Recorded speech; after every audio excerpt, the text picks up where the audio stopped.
Good morning class. हमने horse and cart problem कर ली थी और इसके बाद इस चैप्टर का ये सेकेंड लास्ट टॉपिक है अपने पास, apparent weight of a man in a lift और एलिवेटर। लिफ्ट और एलिवेटर में अपने पास हम किस तरीके से महसूस करते हैं या हमारे वेट पर क्या इफ़ेक्ट पड़ता है। महसूस ही होता है, एपरेंट का मतलब होता है आभासी, तो किस तरीके से हम महसूस करते हैं वो आज हम देखेंगे। तो इसके अंदर मैं 5 से 6 केसेस बनाऊंगी। तो पहला केस है अपने पास, when the elevator is at rest, कि अपने पास एलिवेटर जो है वो किस पर है, रेस्ट पोजीशन पर है। तो ये मेरे पास, मैंने मान लिया कि मेरे पास ये एलिवेटर है, ये इसका बेस हो गया, यहाँ आदमी खड़ा हुआ है, ठीक है, और रेस्ट पर है। तो दैट मीन्स कि अपने पास the weight is acting vertically downward, और यहाँ पर अपने पास क्या होगी, रिएक्शन फोर्स आर, और ए की वैल्यू हो गई अपने पास कितने, 0, यानी कि नेट फोर्स इस केस के लिए नेट फोर्स कितनी हो गई अपने पास, 0 के बराबर। तो क्या लिख सकते हो, R minus M ji equals to M A लिखते हैं ना, और फोर्स नेट फोर्स कितनी हो गई, 0, क्योंकि एक्सेलरेशन नहीं है, बॉडी किस में है, रेस्ट पर है। तो आर इक्वल्स टू किसके बराबर आ गया, एम जी, यानी कि इसमें अपने पास क्या है, true weight is equals to apparent weight. यानी कि क्या कंक्लूड किया हमने यहाँ से, कि हमारे पास जितना हमारा खुद का वेट है अगर रेस्ट पोजीशन पर है तो हम उतना ही क्या कर रहे हैं, महसूस कर रहे हैं। सेकंड केस मैंने लिया कि when the elevator is moving, दो केस ले रही हूँ अब इसी में ही मैं, अपवर्ड या फिर डाउनवर्ड विद यूनिफॉर्म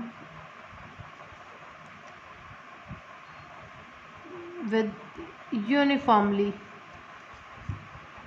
ठीक है, एलिवेटर इज यूनिफॉर्मली कर लो यहाँ पर, यूनिफॉर्मली मूविंग अपवर्ड और डाउनवर्ड।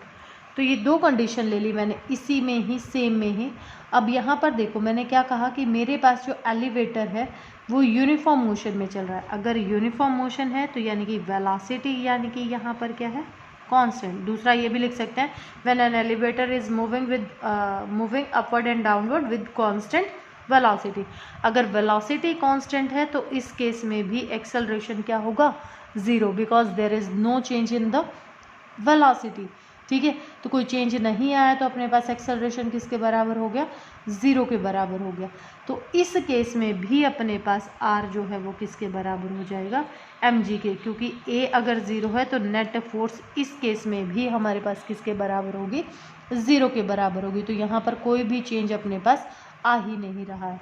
अब यहाँ पर देखो थर्ड केस जो मैं लूँ, थर्ड केस में कह दूँ, when the elevator is moving with constant acceleration, ठीक है, और मूविंग कहाँ पर, अपवर्ड कर दे। पहला केस ले लें हम किसके लिए, अपवर्ड के लिए। तो ये हो गया अपने पास। अब फिर से वही कि weight is acting vertically downward and reactional forces are, body कहाँ जा रही है, ऊपर की तरफ जा रही है किसी एक्सेलरेशन ए से। ये हम ले लिया है when elevator is moving with constant acceleration. तो अपने पास ये ऊपर जा रही है किसी कांस्टेंट एक्सेलरेशन से, यानी कि आर बड़ा है अब यहाँ पर अपने पास किसी से, एम जी से। तो क्या लिख सकते हैं, R minus of m ji equals to किसके, फोर्स के बराबर, क्या आ गया, एम ए, और R equals to M a minus था इधर आकर क्या हो जाएगा अपने पास, प्लस। तो R equals to M a plus g, यानी कि आपके पास जो एपरेंट वेट है, रिएक्शन जो है यहाँ पर, दैट मीन्स कि वो आपके पास क्या है, ग्रेटर हो गई है किससे, एम जी से। यहाँ पर कुछ ना कुछ जुड़ रहा है ना, तो अगर अलग अलग करना चाहो तो इसको जैसे आपकी बुक्स में नाम दे रखे हैं R1 R2, इस तरीके से भी ले सकते हो। नहीं तो हमने ये अलग ही केस लिया है तो हमने फिगर बना दिए, तो कोई फ़र्क नहीं पड़ता। दैट मीन्स यहाँ पर R जो है वो ग्रेटर है किससे, एम जी से। तो यहाँ पर कि क्या लिख सकते हो, क्या कंक्लूड हुआ यहाँ पर, that apparent weight is greater than true weight, यानी कि आप कैसा महसूस करेंगे, भारी महसूस करेंगे। ठीक है, आपको कैसा लगेगा, भारी भारी सा लगेगा अपने एक्चुअल वेट से, जब अपने पास एलिवेटर ऊपर की तरफ क्या कर रहा हो, एक्सेलरेट कर रहा हो। चौथा केस यही ले ले कि एक्सेलरेशन जो है वो कांस्टेंट है, किसी एक्सेलरेशन कांस्टेंट से वो क्या आ रहा है, डाउनवर्ड पोजीशन पर आ रहा है। तो फिर से वही, ये लिफ्ट थी, ये आदमी, weight is acting vertically downward, ये रिएक्शन फोर्स कहाँ आ रहा है, नीचे। तो कौन बड़ा हुआ, mg बड़ा हुआ किससे, r से। तो इक्वेशन क्या आ जाएगी, mg minus of r equals to ma।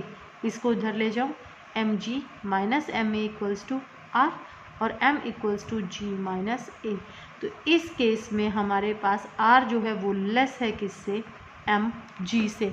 तो यहाँ पर इस केस के लिए अपने पास वैल्यू क्या आ जाएंगी, that apparent weight is less than true weight, यानी कि आप कैसा महसूस करेंगे, हल्का महसूस करेंगे जब आप कहाँ आ रहे होंगे, नीचे की तरफ आ रहे होंगे, यानी कि अपने एक्चुअल वेट से आप कैसा महसूस कर रहे होंगे, हल्का महसूस कर रहे होंगे। अब फिफ्थ केस ले लें, अगर अपने पास एक्सेलरेशन जो है वो लिफ्ट का जो वायर है वो टूट जाए, तो जो एक्सेलरेट करके आएगी वो किसकी वजह से नीचे आ रही है, एक्सेलरेशन ड्यू टू ग्रेविटी की वजह से आ रही है, राइट।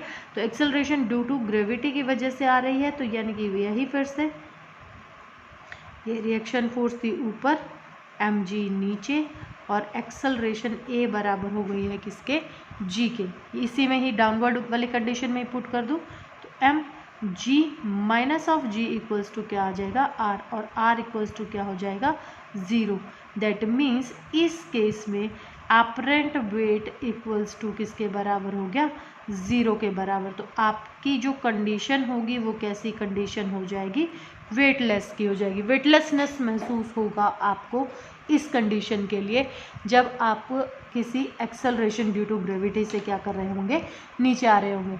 अगर आप कभी किसी फन पार्क में गए हो या अम्यूज़मेंट पार्क में गए हो, तो वहाँ पर झूले होते हैं, वहाँ पर एक झूला होगा, आपको वो झूला मिलेगा फ्री फॉल करके। तो उस फ्री फॉल में भी जब वो झूला नीचे की तरफ आता है तो उसका एक्सेलरेशन ड्यू टू ग्रेविटी से कर दिया जाता है, यानी कि जो उसमें जो पंप्स और जो पुलीज और जो सब कुछ लगाया जाता है उनका कंट्रोल छोड़ दिया जाता है, और उनको जब वो एकदम से जब नीचे आते हैं तो हमें ऐसा महसूस होता है कि जैसे हम क्या है ही नहीं, और हमें वेटलेसनेस जैसा महसूस होता है। अब दूसरी कंडीशन अगर मैं इसी में ही लूँ कि अपने पास अगर क्या हो जाए, जो सिक्स्थ कंडीशन में ले रही हूँ कि आ रहे हैं हम डाउनवर्ड ही, लेकिन अगर एक्सेलरेशन की वैल्यू ग्रेटर हो जाए किससे, एक्सेलरेशन ड्यू टू ग्रेविटी से।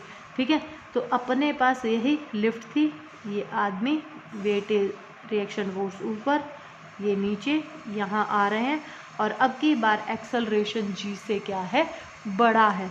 तो अपने पास इक्वेशन क्या थी, M G M A mg minus of a equals to किसके बराबर था, r के लिए। डाउनवर्ड के लिए थी ये वैल्यू अपने पास। अब यहाँ पर a की वैल्यू ग्रेटर है किससे, g से, तो ये जो वैल्यू आएगी ये वैल्यू क्या हो जाएगी, नेगेटिव। दैट मीन्स कि इस केस में हम क्या हो जाएंगे, वेटलेसनेस से भी नेगेटिव में चले जाएंगे, नेगेटिव हो जाएंगे, और इस केस में हम क्या करेंगे, उड़ना शुरू कर लेंगे, राइज अप करेंगे, और जहाँ तक इस सीलिंग तक, ये लिफ्ट की जो यहाँ पर छत होगी, इस छत पर जाकर हम क्या करेंगे, चिपक जाएंगे। तो ये हमारे पास कंडीशन थी कुछ लिफ्ट की। अब इसके आगे आपका मोमेंटम का जो टॉपिक है वो पूरा का पूरा टॉपिक हटाया हुआ है। मोमेंटम हटाया हुआ तो यानी लीनियर मोमेंटम की एप्लीकेशन, कंजर्वेशन, सारा उसी के ही अंडर आएगा। तो ये पूरा का पूरा चैप्टर आपका हटा हुआ है। रॉकेट आपका पहले ही हट गया था। अब इसमें सिर्फ और सिर्फ एक टॉपिक आपका बचता है, दैट इज कॉल्ड इक्विलिब्रियम और कॉन्ग्रुएंट फोर्सेस।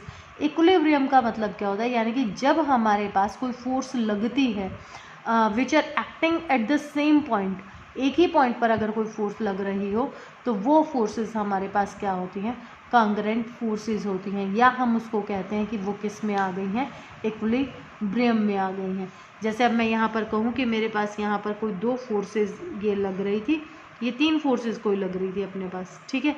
अब इन दोनों का जो अपने पास रिजल्टेंट होगा, इसको अगर मैं पैरेललोग्राम बना के कहूँ तो इसका रिजल्टेंट मेरे पास कहाँ आएगा, यहाँ पर। मान लो इसको मैंने F1 नाम दे दिया, इसको मैंने F2 नाम दे दिया और इसको मैंने F3, तो इन दोनों का रिजल्टेंट ये है अपने पास।